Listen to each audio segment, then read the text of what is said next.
नमस्कार मंडळी, महिमा क्रिएशनमध्ये मी आपलं मनपूर्वक स्वागत करते। आज आपण बनवणार आहोत एकाच वाटणामधनं दोन वेगवेगळ्या प्रकारचे वाम फिश फ्राय। चला रेसिपीला सुरुवात करूया। या ठिकाणी मी अर्धा किलो वाम घेतलेली आहे। वाम स्वच्छ धुवून घेतलेली आहे। आता ही जी वाम आहे ही पिवळ्या पाठीची आहे। या वाम मध्ये पण दोन प्रकार मिळतात, एक काळ्या पाठीची असते आणि एक पिवळ्या पाठीची असते। तर पिवळ्या पाठीची जी वाम असते ती चवीला छान असते। या फिशला एकच काटा असतो, त्याच्यामुळे ही फिश खाणं खूपच सोपं। आता फिशला मी स्वच्छ धुवून घेतलेला आहे आणि आता याला आपण मॅरिनेशन करूया। तर या मॅरिनेशनसाठी मी 1 चमचा आलं लसूणची पेस्ट घेतलेली आहे। मसाल्याच्या डब्यामध्ये आपला जो छोटा चमचा असतो तो 1 छोटा चमचा मी हळद घेतलेली आहे। यानंतर चवीनुसार मीठ टाकून आपल्याला हे सर्व मसाले आपल्या फिशच्या तुकड्यांना व्यवस्थित लावून घ्यायचे आहेत। असं केल्याने आपले जे मसाले आहे ते फिशच्या तुकड्यांच्या आतमध्ये व्यवस्थित मुरतात आणि आपल्या फिशच्या प्रत्येक तुकड्याला छान चव येते। आता याला आपल्याला 15 मिनिटांसाठी बाजूला ठेवायचे, तोपर्यंत आपण मसाला बनवून घेणार आहोत। तर या ठिकाणी मी कोथिंबीर घेतलेली आहे आणि 5 ते 6 तिखट मिरच्या घेतलेल्या आहेत। अर्धा चमचा हिंग घेतलेला आहे। हिंग या रेसिपीमध्ये सगळ्यात महत्त्वाचा आहे, याच्याने आपल्या फिशची जी चव आहे ती एकदम युनिक अशी लागणार आहे। 5-6 लसणाच्या पाकळ्या घेतलेल्या आहे। 1 चमचा जिरा घेतलेला आहे आणि 1 चमचा धनेपूड घेतलेली आहे। आता हे सर्व साहित्य मिक्सर मध्ये आपल्याला पाणी न घालता जितकं बारीक होईल तितकं वाटून घ्यायचं आहे। आता यामध्ये मी 1 चिंचेचा तुकडा टाकलेला आहे आणि चिंचेचा तुकडा नसेल तर तुम्ही इथं कोकमचं पाणी घातलं तरी चालेल आणि 2 चमचे फक्त मी पाणी घातलेलं आहे की जेणेकरून अजून ही पेस्ट जरा स्मूथ हो। आता आपला हा हिरवा मसाला फिशच्या तुकड्यांना व्यवस्थित लावून घ्यायचा आहे।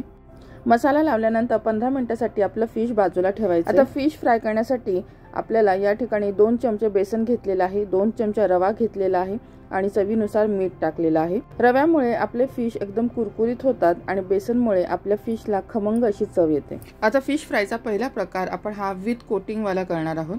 त्यासाठी एक नॉनस्टिकचा पॅन गरम करायला ठेवला आहे, त्याच्यावरती तेल टाकायचं। तवा व्यवस्थित गरम झाल्यानंतर आपल्याला प्रत्येक पीसला व्यवस्थित असं कोटिंग करून शॅलो फ्राय करायचे। हिरव्या वाटण्यामध्ये जास्त पाणी न घातल्यामुळे आपला हा वाटणचा मसाला प्रत्येक पीसला छान चिटकून राहिलेला आहे। आता हे फिश तळताना आजूबाजूने थोडंसं जास्त तेल सोडायचं, जेणेकरून सर्व फिशचे तुकडे हे छान तळले जातील। फिश तळताना नेहमी एक गोष्ट लक्षात ठेवा की फिशची एक साइड व्यवस्थित तळल्यानंतरच आपल्याला फिशची दुसरी साइड तळण्यासाठी घ्यायची आहे। असं केल्यामुळे फिशचे तुकडे व्यवस्थित तळलेही जातात आणि ते तळताना तुटत नाहीत। साधारणतः 4 मिनिटांनंतर मी फिशचे तुकडे दुसऱ्या साइडने तळायला घेतलेले आहेत। आपला कुरकुरीत असा वाम मच्छी फ्राय तयार झालेला आहे। आता आपण फ्रायचा पहिला प्रकार जो बघितला तो विथ कोटिंग होता। आता दुसरा प्रकार जो आपण करणार आहोत तो आपण विदाउट कोटिंग असा फ्राय करणार आहोत। तर तव्यावरती आपण आता तेल गरम करायला ठेवलेला आहे। आता तेल गरम झाल्यानंतर गॅसची फ्लेम आपल्याला एकदम लो करायची आहे आणि एक तुकडा आपल्याला या तेलामध्ये फ्राय करण्यासाठी ठेवायचा।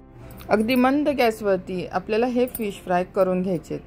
अशा प्रकारे फिश फ्राय केल्यामुळे आपला जो फिशचा जो मसाला आहे तो सुद्धा जळणार नाही आणि फिशची प्रत्येक साइड व्यवस्थित अशी कुरकुरीत होईल। दोन्ही साइडने आपला फिश एकदम व्यवस्थित असा तळला गेलेला आहे। अशा प्रकारे आपण दोन्ही पद्धतीने वाम फिश फ्राय तयार केलेला आहे।